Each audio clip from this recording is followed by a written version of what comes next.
ได้ติดตามรับฟังตั้งแต่เวลานี้เป็นต้นไปขอนิมนต์ครับนิมนต์ครับ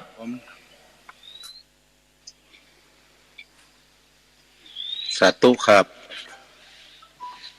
ครับนิมนต์เลยครับครับผมนะมัตถุรัตนัตยัสสะขอนอบน้อมแด่องค์พระสรีสีสัพพัญญูสัมมาสัมพุทธเจ้าพระสัทธรรมเจ้าและพระอริยสังฆเจ้าทุกรูป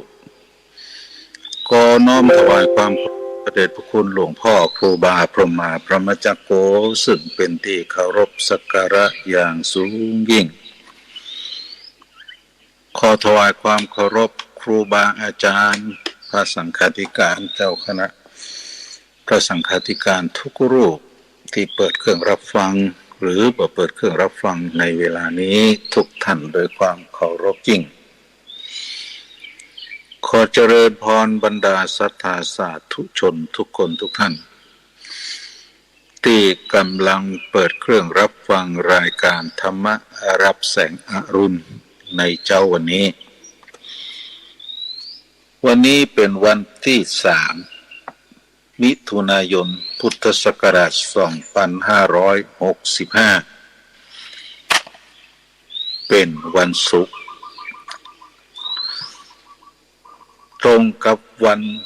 เดือน9ออก4ค่ำเดือน9เหนือออก4ค่ำสาธุชนทั้งหลายวันนี้มีความสำคัญอยู่เนอะมีความสำคัญเปิ้นฮ้องว่าเป็นวันสำคัญของชาติต่อไปเราก็จะได้จดจำกันใหม่ วันนี้วันที่3 มิถุนายน 2565เป็นวันพระราชสมภพของสมเด็จพระนางเจ้าสุธิตาพัชรสุธาภิมลสมเด็จพระนางเจ้าสุธิตาพัชรสุธาภิมลลักษณ์พระบรมราชินีก็คือวันเฉลิมพระชนมพรรษานั่นเองของสมเด็จพระนางเจ้าสุธิตาพัชรสุธาภิมลลักษณ์พระบรมราชินีวันที่3ซึ่งเดิมเราก็จะจำกันว่าวันเฉลิมพระชนมพรรษาของสมเด็จพระนางเจ้าพระบรมราชินีนาถนั้นจะเป็นวันที่12 สิงหาเดี๋ยวนี้พระบรมราชินีในพระบาทสมเด็จพระวชิรเกล้าเจ้าอยู่หัวคือสมเด็จพระนางเจ้าสุธิตาพัชรสุธาภิมลลักษณ์จะเป็นวันที่3 มิถุนายนจะเป็นวันที่หมู่เฮาจะได้น้อมรำลึกถึงความสำคัญของวันนี้แถมวันหนึ่งซึ่งในวันที่12นั้นเป็นวันพระสมภพของพระพันปีหลวงไปละก็จะมีกิจกรรมอย่างหลายอย่างนะฮะทางราชการก็แจ้งให้หน่วยงานองค์กรคณะบุคคลต่างๆตั้งพระบรมฉายาลักษณ์ประดับประจำหน่วยงานองค์กรพร้อมกับเครื่องราชสักการะตั้งแต่วันที่1 มิถุนายนจนถึงวันที่30 มิถุนายนและก็ทางคณะสงฆ์โดยมติมหาเถรสมาคมก็ได้แจ้งให้กับคณะสงฆ์ทุกหมู่เหล่าทั่วทุกภูมิภาคในพื้นที่ของประเทศไทยได้จัดกิจกรรมเจริญพระพุทธมนต์เพื่อเป็นการเฉลิมพระเกียรติพระองค์ท่านในวันนี้คือวันที่3ในอำเภอป่าซางจังหวัดลำพูนก็กำหนดเอาวัดพระพุทธบาทตากผ้าวันนี้เวลาบ่าย 3 โมงสำหรับอำเภออื่นจังหวัดอื่นก็คงจะได้กำหนดกันตามความเหมาะสมแต่ก็จะต้องจัดภายในวันนี้ซึ่งเป็นวันพระราชสมภพของพระองค์ท่านคือสมเด็จพระนางเจ้าสุธิตาพัชรสุธาภิมลลักษณ์พระบรมราชินีสาธุชนทั้งหลายการกระทำอย่างนี้นั้นเป็นการแสดงถึงความจงรักต่อสถาบันหลักของชาติสถาบันหลักของชาติมี3 สถาบันด้วยกันคือชาติศาสนาพระมหากษัตริย์กล่าวคือมี3 สถาบันชาติสถาบันศาสนาและสถาบันพระมหากษัตริย์ ำว่าชาตินั่นก็หมายถึงอาณาเขตหมายถึงอาณาเขตทั้งหมดที่เป็นของประเทศไทยหมายถึงประชาชนหมายถึงบุคคลทุกหมู่เหล่าที่อาศัยอยู่ในประเทศไทยเรารวมกันเรียกว่าชาติสำหรับศาสนาก็หมายถึงศาสนาต่างๆที่ทางการรับรองโดยเฉพาะอย่างยิ่งศาสนาพุทธที่เป็นศาสนาที่มีคนไทยนับถือมากที่สุดขอย้ำคำเนาะศาสนาที่ทางการรับรองและคือการสนับสนุนในปัจจุบันนี้มี5ศาสนาในประเทศไทยมี5ศาสนาด้วยกันคือศาสนาพุทธศาสนาคริสต์ศาสนาอิสลามศาสนาพราหมณ์หรือฮินดูและศาสนาซิกใน5ศาสนานี้หน่วยงานที่ดูแลอยู่คือกระทรวงวัฒนธรรมโดยกรมการศาสนาเป็นผู้ดูแลใน5ศาสนานี้กรมการศาสนาเป็นผู้ดูแลสำหรับศาสนาอื่นๆนอกจากศาสนาพุทธกรมการศาสนาก็จะดูแลในเรื่องของงบประมาณคือการสนับสนุนในเรื่องราวต่างๆที่เป็นสาธารณูปการแต่ในส่วนของศาสนาพุทธกรมการศาสนาก็จะดูแลในเรื่องของงานส่งเสริมคุณธรรมจริยธรรมไม่ได้ดูแลเรื่องงบประมาณเพราะศาสนาพุทธนี้ยกไปตั้งสำนักงานคือสำนักงานพระพุทธศาสนาแห่งชาติสังกัดสำนักนายกรัฐมนตรีมีรัฐมนตรีประจำสำนักนายกเป็นผู้ดูแลจะดูแลเรื่องโครงสร้างของพระพุทธศาสนาทุกอย่างตั้งแต่ตั้งวัดยุบวัดเลิกวัดนิตยพัฒน์พระสังฆาธิการเงินอุดหนุนบูรณะวัดอย่างนี้เป็นต้นอยู่ที่สำนักงานพระพุทธศาสนาแห่งชาติอันนี้เป็นเรื่องของ5ศาสนาและศาสนาอื่นๆบอกว่าจะเป็นคริสต์อิสลามพราหมณ์ฮินดูและซิกก็ดูแลโดยกรมการศาสนากระทรวงวัฒนธรรมอยู่ถึงแม้ปัจจุบันนี้มีศาสนาหนึ่งพยายามจะแยกออกจากกรมการศาสนาจะให้กระทรวงอื่นเป็นผู้ดูแลคือกระทรวงมหาดไทยนั่นก็เป็นความพยายามของศาสนาหนึ่งก็บอกว่ามีเจตนาอย่างใดที่ต้องการให้กระทรวงมหาดไทยเข้าไปดูแลซึ่งทุกวันนี้นั้นกระทรวงวัฒนธรรมโดยกรมการศาสนาก็ดูแลด้วยดีอยู่แล้วในรูปแบบปฏิบัติที่จะพึงสนับสนุนในกิจกรรมต่างๆเอาละศาสนาก็คือศาสนา5ศาสนาและสถาบันหนึ่งกับสถาบันพระมหากษัตริย์คนไทยเรามีพระมหากษัตริย์เป็นผู้นำในการดำรงความเป็นชาติไว้เราจะจำได้ว่าโดยรูปแบบของประวัติศาสตร์ที่เรียนกันมาพระมหากษัตริย์นั้นทรงเป็นจอมทัพไทยเป็นผู้ที่สนับสนุนกิจกรรมต่างๆในด้านการเผยแพร่อาณาจักรเพื่อเจริญรุ่งเรืองยิ่งขึ้นไปสาธุชนทั้งหลายก็เป็นที่รับทราบร่วมกันว่ากิจกรรมต่างๆที่เกิดขึ้นในแผ่นดินในอาณาจักรก็เป็นสิ่งที่เกิดขึ้นโดยการนำเหล่าทัพเราจำได้ว่าประวัติศาสตร์ของชาติไทยเราเริ่มตั้งแต่สมัยกรุงสุโขทัยกรุงศรีอยุธยาและกรุงรัตนโกสินทร์เราเสียเอกราชเสียความเป็นชาติที่กับประเทศต่างๆเป็นลำดับคนที่กู้เอกราชกู้ประเทศชาติคืนมาก็คือพระมหากษัตริย์เพราะนั้นสถาบันกษัตริย์ก็จึงเป็นสถาบันหลักหนึ่งที่เราให้ความเคารพนับถือวันที่3 มิถุนายน 2565จึงเป็นวันที่หมู่เฮาจะต้อง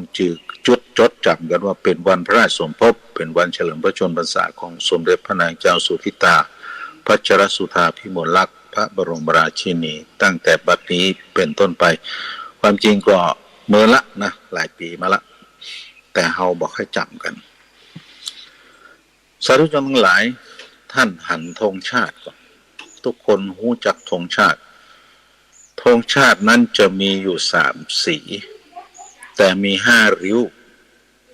ใน3 สี 5 ริ้วนั้นสีแดงจะมี2 ริ้วสีขาวจะมี2 ริ้วสีน้ำเงินจะมี1 ริ้วคือ1 แถบท่านทั้งหลายหันก็ว่าสีแดงจะอยู่ด้านนอกสุดแล้วทัดลงมาสีขาวแล้วทัดไปอยู่ข้างในก็คือสีน้ำเงินมีความหมายมีนัยยะของมันอยู่หมายถึงว่าสถาบันทั้งสองคือศาสนากับพระมหากษัตริย์เป็นหน้าที่ของปวงประชาอาณาประชาราษฎร์ที่จะต้องช่วยกันปกป้องดูแลโดยความเป็นชาติคือสีแดงอยู่ข้างนอกสุดโอบล้อมปกป้องอยู่ถ้าทำเป็นวงกลมสีน้ำเงินก็อยู่ตรงกลางทัดลงมาก็จะเป็นสีขาวและอยู่นอกสุดก็จะเป็นสีแดงนั่นคือชาติและพระมหากษัตริย์เป็นหน้าที่ของอาณาประชาราษฎร์คนไทยทุกหมู่เหล่าที่จะต้องช่วยกันปกป้องคุ้มครองสาธุชนทั้งหลายนี่คือสาระสำคัญของความเป็นชาติของประเทศไทยที่หมู่เฮาจะต้องเข้าใจร่วมกันเอาล่ะวันนี้ก็ถือว่าเดือน9ออกมาละการเข้าอินทขิญก็คงจะได้ออกกันในช่วงเนี้ย3-4 ค่ำเนี้ยต่อหมู่เฮาก็คงจะได้ร่วมกิจกรรมกันตามลำดับลำดาเนาะสาธุชนทั้งหลายอาตมาเคยอู้หลายเกี่ยวกับเรื่องคุณสมบัติของอุบาสกอุบาสิกาก็ดีว่ามันมีอย่างพ้อยพ้องหมู่เฮาก็คงจะเข้าใจรับฟังตามลำดับก็นำไปสู่การปฏิบัติเมื่อใดเนอะก็ขอทบทวนแห่งกรรมหนึ่ง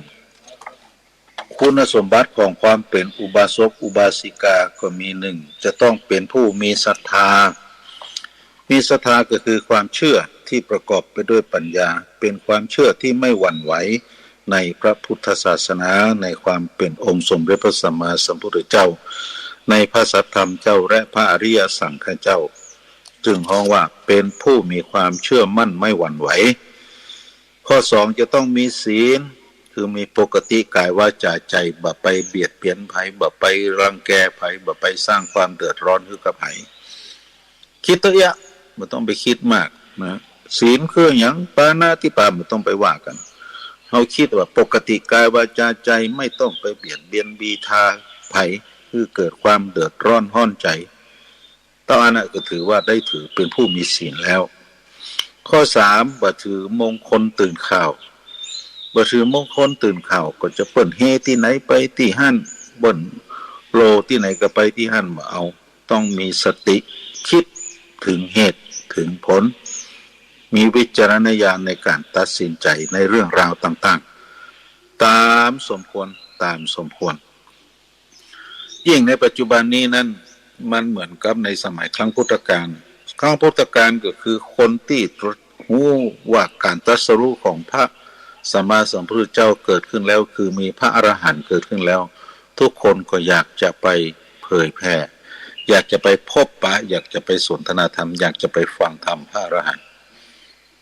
ทีนี้ในยุคนี้ในสมัยนี้ก็เหมือนกันก็มักจะเอาอ้างกันว่าตนนั้นเป็นอรหันต์ตนนี้เป็นอรหันต์ความเป็นอรหันต์ในปัจจุบันนี้นั่นน่ะมันจะมีหรือบ่มีเฮาก็บ่ฮู้ได้เฮาดูคุณธรรมสามารถปฏิบัติของเพิ่นโดยเฉพาะยิ่งพระอริยบุคคลน่ะพระอริยบุคคลคือตั้งแต่พระโสดาบันสกิทาคาพระอนาคาและพระอรหันต์ใน4เหล่านี้น่ะบุคคลที่เป็นพระอริยจะไม่มี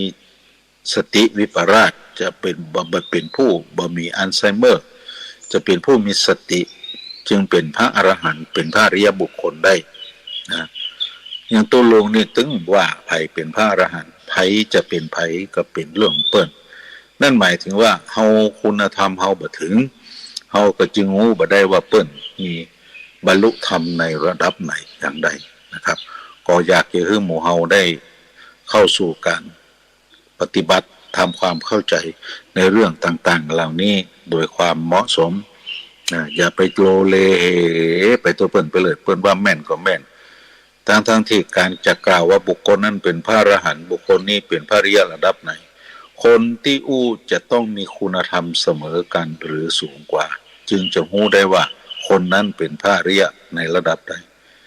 การที่เฮาไปบอกว่าคนนั้นเป็นพระอริยะระดับใดแสดงว่าเฮายกตัวเฮาละว่าเฮาเป็นผู้มีคุณธรรมเป็นระดับนั้นเนี่ยถ้าบอกว่าบรรดานั้นเป็นพระโสดาแล้วโลนี่แสดงว่าเฮาก็เป็นพระโสดาเพราะมีคุณธรรมเสมอกันหรือมากกว่ายิ่งเฮาไปบอกว่าคนนั้นเป็นพระอรหันต์ก็แสดงว่าเฮาเป็นผู้มีคุณธรรมเท่าเปิ้นคือเป็นพระอรหันต์เป็นการยกตัวเองเป็นอุตริมนุสธรรมเป็นธรรมอันตรายแล้วก็จะเป็นบาปเป็นกรรมกับตัวเก่าใครจะเป็นก็ปล่อยให้เปิ้นเป็นไปแต่เฮาคุณธรรมยังบ่ฮู้ก็คือความเคารพนับถือตามสมควรดูปฏิปทาจริยวัตรก็พอละถ้าเปิ้นหน้าเลื่อมใสก็เคารพนับถือเปิ้นตามสถานะตามฐานานุรูปแล้วก็อันที่สี่ก็คือบัสแสวงหาเขตบุญหรือทักษิณัยะนอกเขตพระพุทธศาสนานั่นหมายถึงว่าเขานับถือพระพุทธศาสนาเขาก็ทำกิจกรรมเกี่ยวกับพระพุทธศาสนาไม่ใช่ว่าเฮกันไปเฮกันมาโหลกันไปโหลกันมาเปิ้นย่าอย่างก็ใครย่าตัวเปิ้นใครทำอย่างก็ใครทำตัวเปิ้นซึ่งมันเป็นเรื่องที่เปิ้นอ้อว่าเฮไหนเฮนั่นโดยขาดสติโดยขาดปัญญานั่นถ้าเฮาเฮอย่างอันก็แสดงว่าเฮายังไม่มีศรัทธาที่มั่นคงยังหวั่นไหวในศรัทธาอยู่และข้อห้าเอาใจใส่ทนุบำรุงและช่วยกันปกป้องพระพุทธศาสนาตามฐานานุรูปต่อไปเอาละพระอาจารย์ครับวันนี้คงจะมีเวลาบอกว่าอาจารย์ยังอยู่ในรายการนี้ก็ผมก็คงมีธุระอยู่น้อยหนึ่งนะครับในช่วงนี้ขอสุมาอภัยตัวเองทบทวนหน่อยน้อยหนึ่งนะครับเจดีย์ที่หมู่เฮาเคารพนับถือกันถึงวันนี้นะมันมี4อย่างเนาะคือธาตุเจดีย์ก็อย่างที่เอางูกันเป็นที่บรรจุพระบรมสารีริกธาตุ2ก็คือบริโภคเจดีย์ก็เป็นเรื่องของบริการอัฐบริการขององค์สมเด็จพระสัมมาสัมพุทธเจ้าตลอดถึงสังเวชนียสถาน4ตำบลและต้น4มหาโพธิ์อันที่3ก็คืออุเทสิกะเจดีย์คือสิ่งที่มีไว้เพื่อรำลึกถึงองค์สมเด็จพระสัมมาสัมพุทธเจ้าเช่นอย่างพระพุทธรูปพระเครื่องร่างของขลังต่างๆนี้เพิ่นเอาว่าอุเทสิกะเจดีย์อันที่3ก็คือธรรมเจดีย์ก็คือพระไตรปิฎกหรือคำสอนขององค์สมเด็จพระสัมมาสัมพุทธเจ้าทบทวนตัวอีกก่อนในเวลานี้นะฮะก็คงจะมีเวลาพบปะกับสาธุชนด้วยจำกัดเวลามีธุระนิดหน่อยขอสุมาอภัยตัวเนอะวันนี้พบจาหน่อยวันก่อนก็ไฟดับวันนี้ก็มีธุระเหมาะขอสุมาอภัยกับหมู่เฮาเจ้าข้าตัวเอาละครับพระอาจารย์ครับโอกาสนี้ผมขอคืนเวลาให้กับพระอาจารย์เนอะขอคืนเวลาให้กับพระอาจารย์เพื่อจัดรายการขออาจารย์ซ่อมเสริมในส่วนเวลาที่เหลือนี่กรรมขอกราบสุมาอภัยก็ขออภัยต่อครูบาอาจารย์ทุกท่านตัวขออภัยต่อญาติโยมทั้งหลายตัวเวลาที่มาพบปะกับท่านทั้งหลายสั้นน้อยนะครับ10 กว่านาทีตอนนั้นเองขอสุมาอภัยตัวเอาละก็คงจะขอนำรายการนี้จากหมู่เจ้าข้าไปก่อนโดยเวลาตัวเองเนาะอภิวาตนาสีริสนิจังวุธาปจายโนจัตตารโอธรรมาวัฏันติอายุวันโนสุขังปะลังขออาจารย์นำรายการต่อไปเนอะสาธุ